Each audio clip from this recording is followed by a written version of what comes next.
Very good morning, dear students. Today I am going to discuss chapter Intelligence Buddhi. Nature of Intelligence.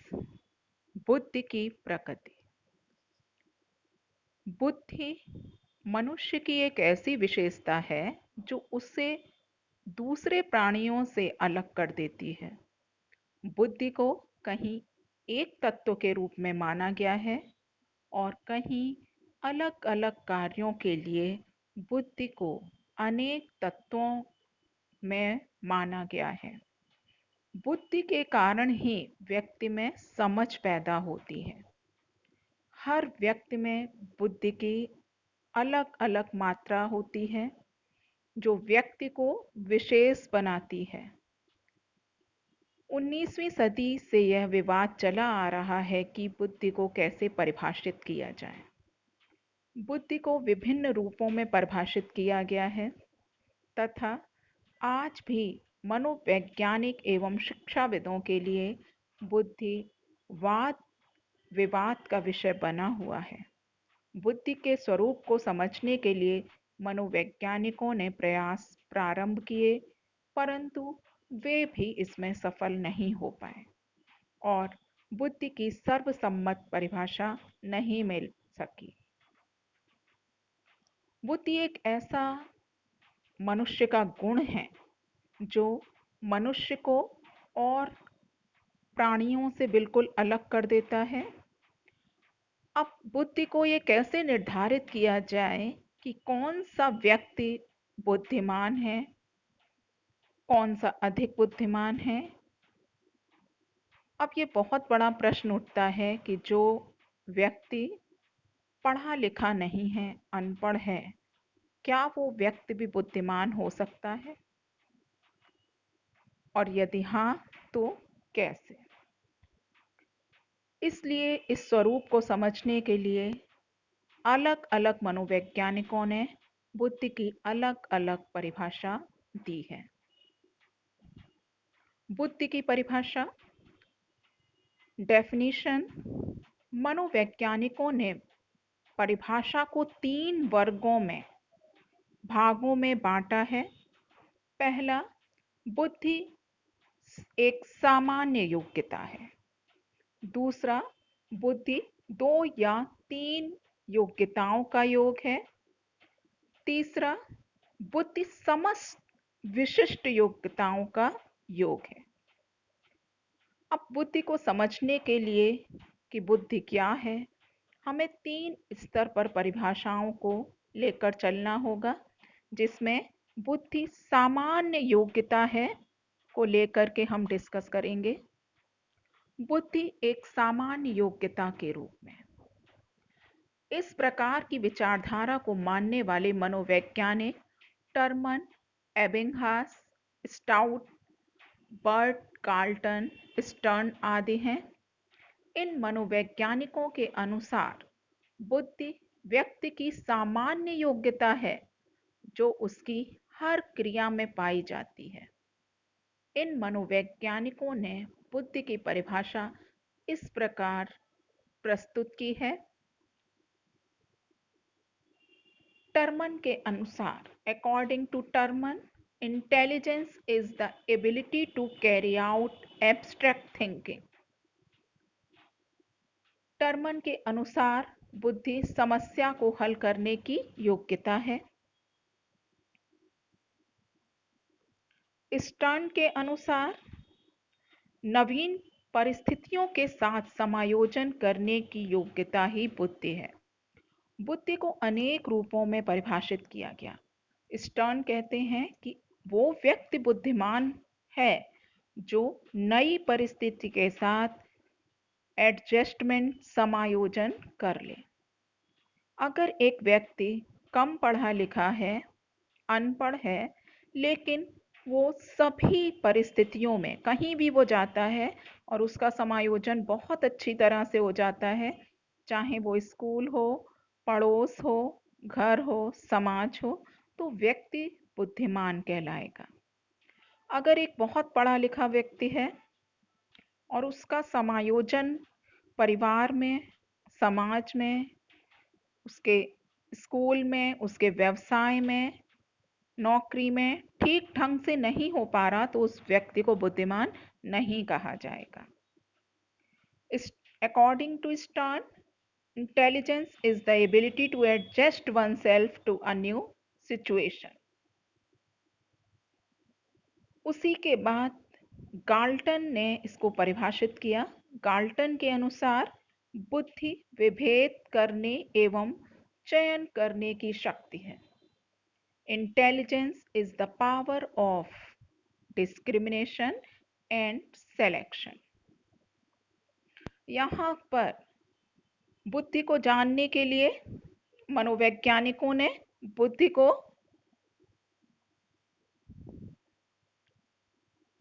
विभेद करने एवं चयन करने की शक्ति के रूप में परिभाषित किया है कि जब हम ये अंतर पता कर सकें कि कौन सा व्यक्ति अधिक बुद्धिमान है और कौन सा व्यक्ति कम बुद्धिमान है, तो ये बुद्धि उसकी बौद्धिक क्षमता होगी।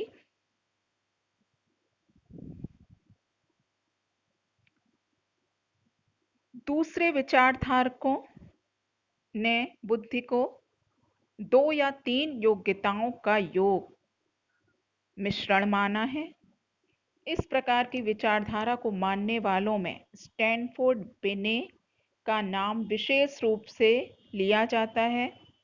बिने के अनुसार बुद्धि तर्क, निर्णय एवं आत्म आलोचना की योग्यता एवं क्षमता है। Intelligence is the ability and capacity to reason well, to judge well, and to be self-critical.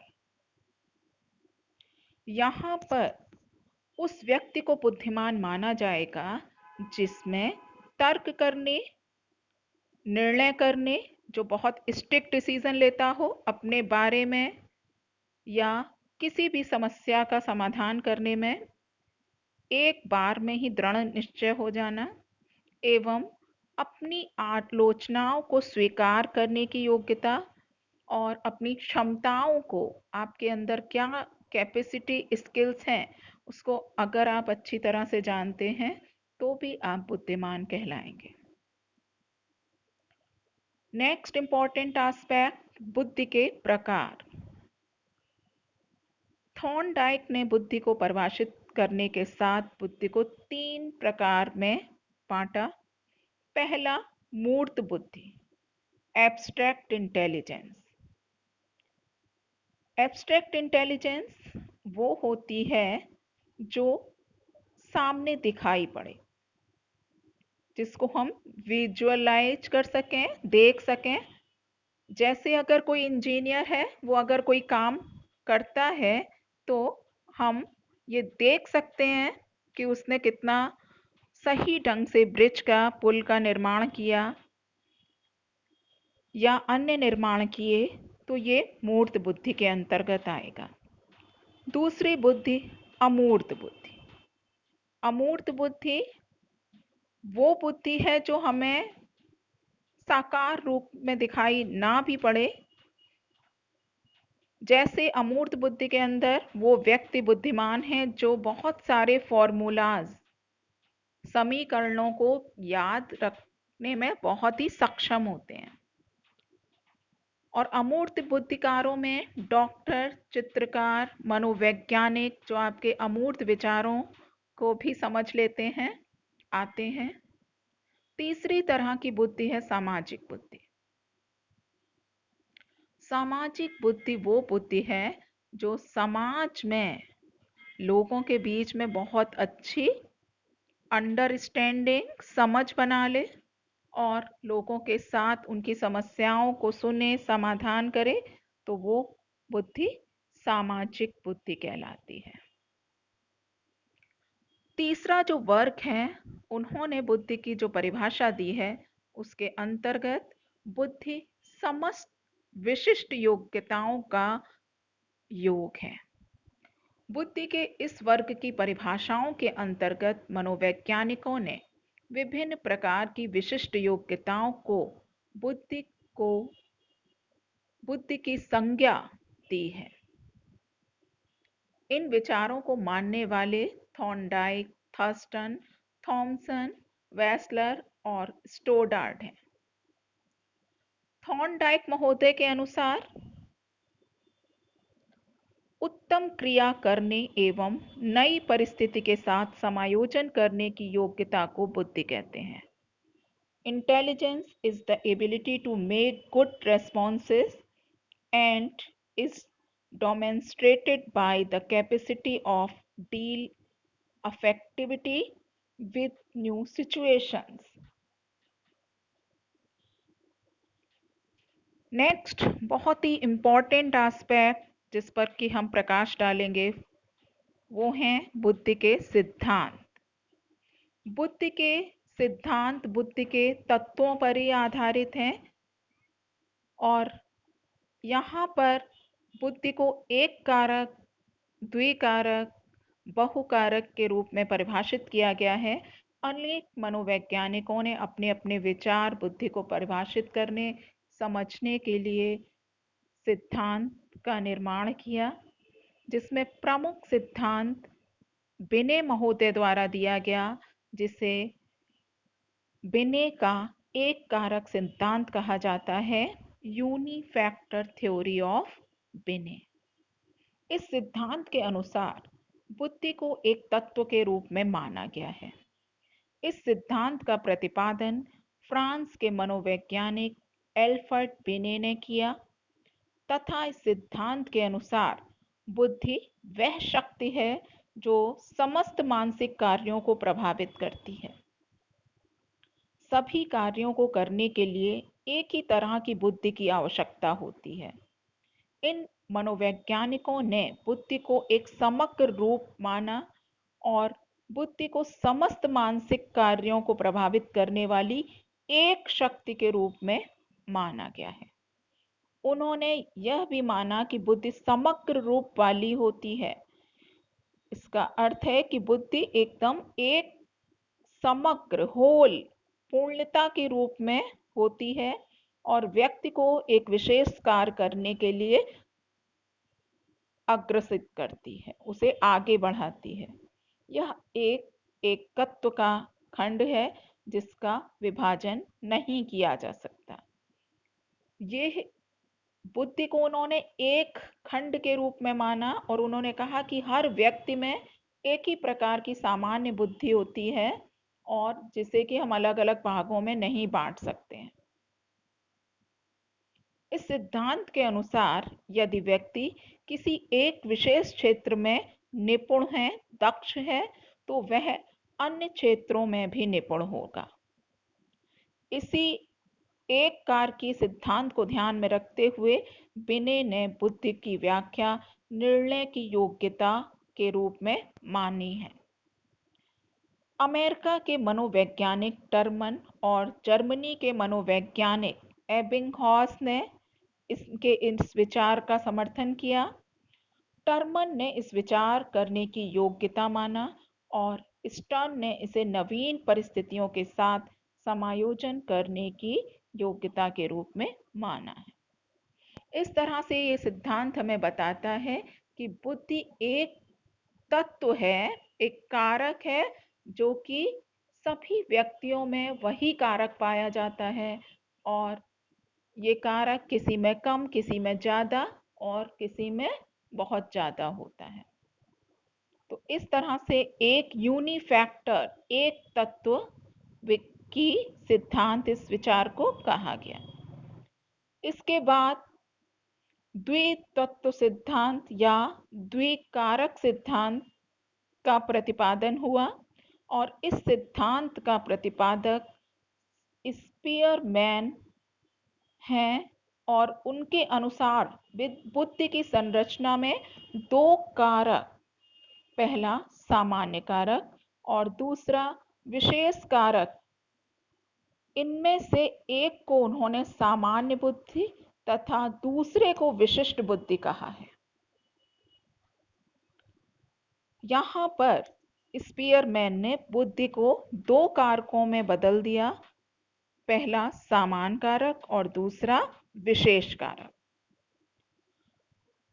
दूसरे सामान्य कारक से उनका तात्पर्य यह है कि सभी व्यक्तियों में कार्य करने की एक सामान्य योग्यता होती है, अतः प्रत्येक व्यक्ति कुछ सीमा तक प्रत्येक कार्य कर सकता है। ये कार्य उसकी सामान्य बुद्धि के कारण ही होते हैं। सामान्य कारक व्यक्ति की संपूर्ण मानसिक एवं बौद्धिक क्रियाओं में पाया जाता है, परंतु यह विभिन्न मात्राओं में होता है और बुद्धि का यह सामान्य कारक जन्मजात होता है तथा व्यक्तियों की सफलता इसी से ही निर्धारित होती है।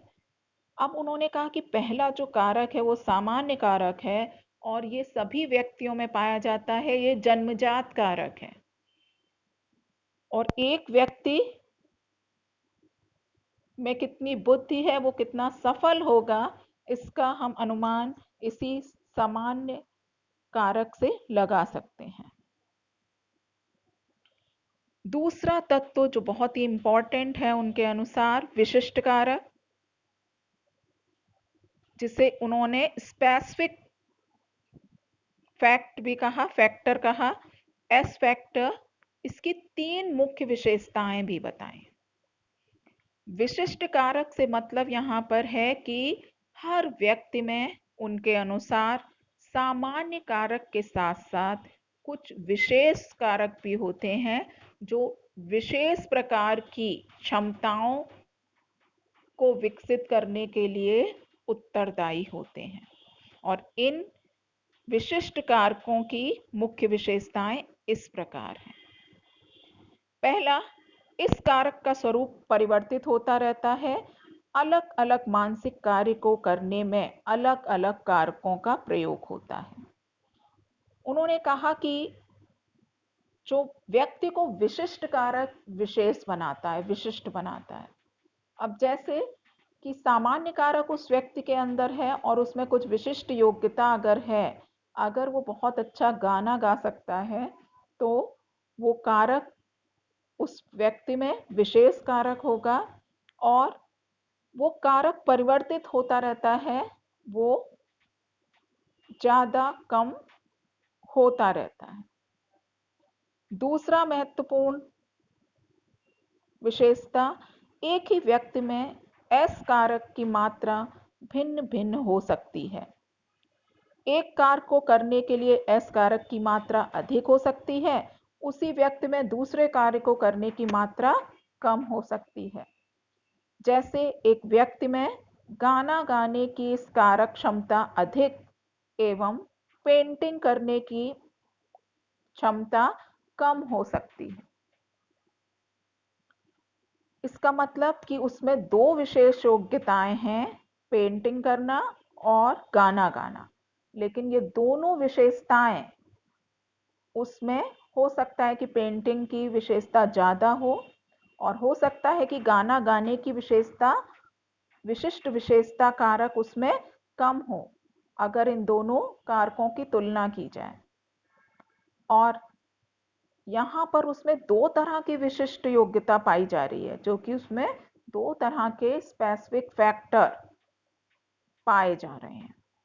तीसरी मुख्य विशेषता है, सामान्य कारक पर अनुभव एवं पूर्व अनुभव अभ्यास का प्रभाव पड़ता है। ट्रेनिंग के द्वारा किसी भी खास मानसिक कार्य के लिए एस कारक को बढ़ाया जा सकता है।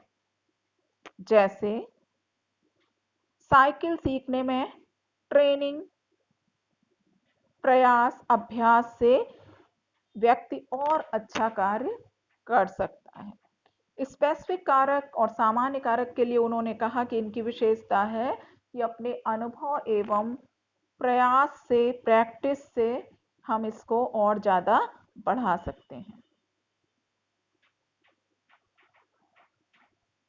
2 फैक्टर थ्योरी, द्विकारक सिद्धांत की अन्य विशेषताओं में सामान्य कारक से तात्पर्य प्रत्येक व्यक्ति में कोई भी मानसिक कार्य करने की एक सामान्य क्षमता भिन्न भिन्न मात्रा में मौजूद होती है। उन्होंने इसे मानसिक ऊर्जा कहा है।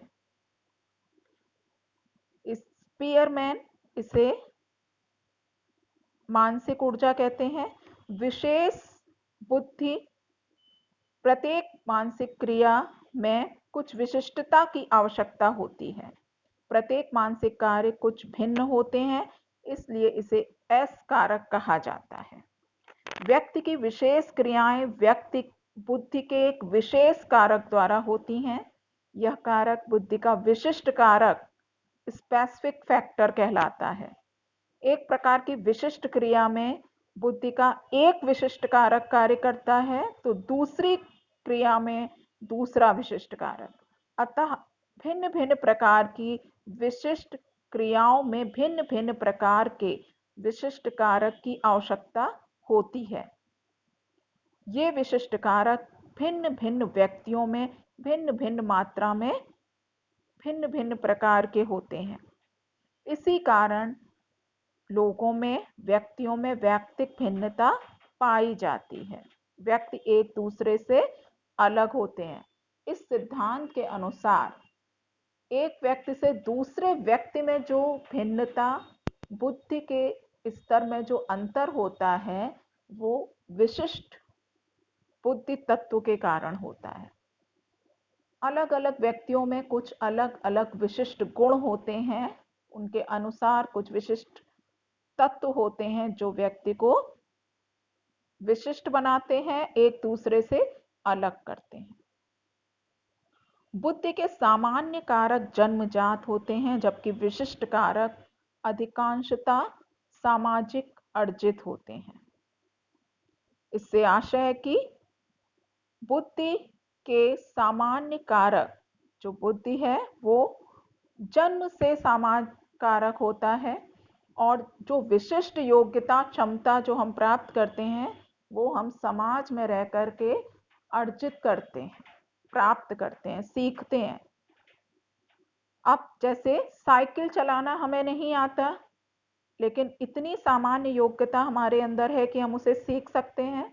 और जब हम एक विशिष्ट क्रिया, अगर हमारा मोटर कोऑर्डिनेशन बहुत अच्छा है तो हम साइकिल बहुत अच्छे से चला सकते हैं। तो ये हमारे अंदर एक विशिष्ट कारक है कि हमारे अंदर मोटर कोऑर्डिनेशन बहुत ही अच्छा है। बुद्धि के इस दो कारक सिद्धांत के अनुसार सभी प्रकार की मानसिक क्रियाओं में बुद्धि के सामान्य कारक कार्य करते हैं, जबकि विशिष्ट मानसिक क्रियाओं में विशिष्ट कारकों को स्वतंत्र रूप से काम में लिया जाता है। व्यक्ति की एक ही क्रिया में एक या कई विशिष्ट कारकों की आवश्यकता होती है, परंतु प्रत्येक मानसिक क्रिया में उस क्रिया से संबंधित विशिष्ट कारक के साथ साथ सामान्य कारक भी आवश्यक होते हैं। जैसे सामाजिक विज्ञान, दर्शन शास्त्र अध्ययन विषयों को जानने एवं समझने के लिए सामान्य कारक महत्वपूर्ण समझे जाते हैं।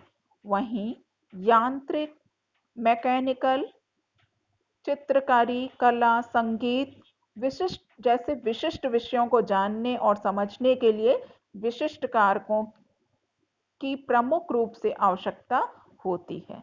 इससे स्पष्ट होता है कि किसी विशेष विषय या कला को सीखने के लिए दोनों तरह के कारकों का होना अत्यंत आवश्यक है।